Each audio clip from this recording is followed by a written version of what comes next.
Chapter 5. Stand firm, therefore, in the liberty by which Christ has made us free, and don't be entangled again with a yoke of bondage. Behold, I, Paul, tell you that if you receive circumcision, Christ will profit you nothing.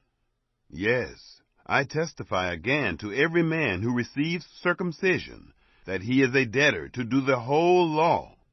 You are alienated from Christ, you who desire to be justified by the law.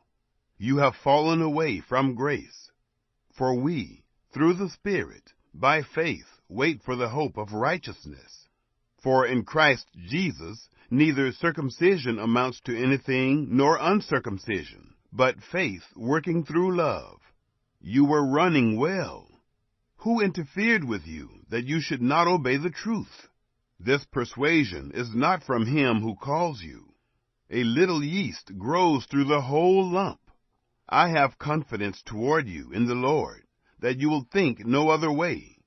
But he who troubles you will bear his judgment, whoever he is. But I, brothers, if I still preach circumcision, why am I still persecuted? Then the stumbling block of the cross has been removed. I wish that those who disturb you would cut themselves off. For you, brothers, were called for freedom. Only don't use your freedom for gain to the flesh, but through love be servants to one another. For the whole law is fulfilled in one word, in this, you shall love your neighbor as yourself. But if you bite and devour one another, be careful that you don't consume one another. But I say, walk by the Spirit, and you won't fulfill the lust of the flesh. For the flesh lusts against the Spirit, and the Spirit against the flesh. And these are contrary to one another, that you may not do the things that you desire. But if you are led by the Spirit, you are not under the law.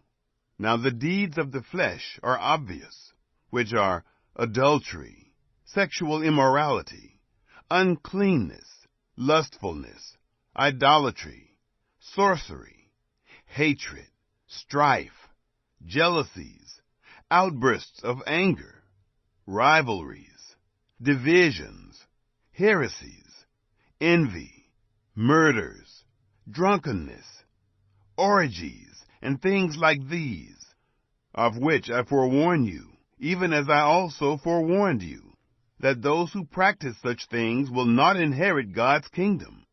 But the fruit of the Spirit is love, joy, peace, patience, kindness, goodness, faith, gentleness, and self-control. Against such things there is no law. Those who belong to Christ have crucified the flesh with its passions and lusts. If we live by the Spirit, let's also walk by the Spirit. Let's not become conceited, provoking one another and envying one another.